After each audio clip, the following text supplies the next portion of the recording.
Welcome back to another technical deep dive here in the debug zone.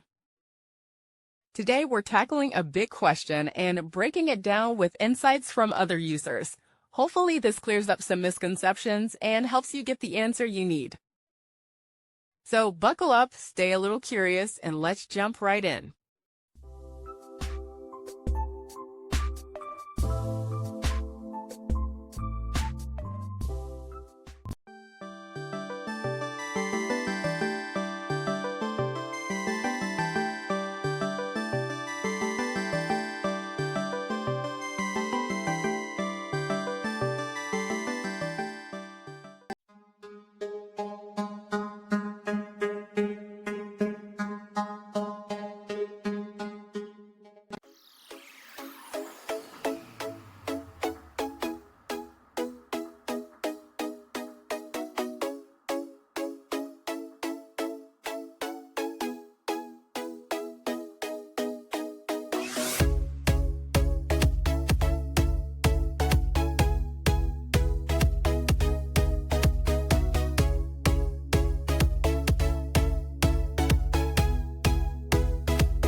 And that's a wrap.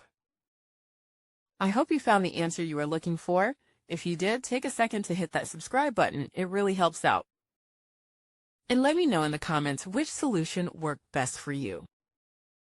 See you next time in the debug zone.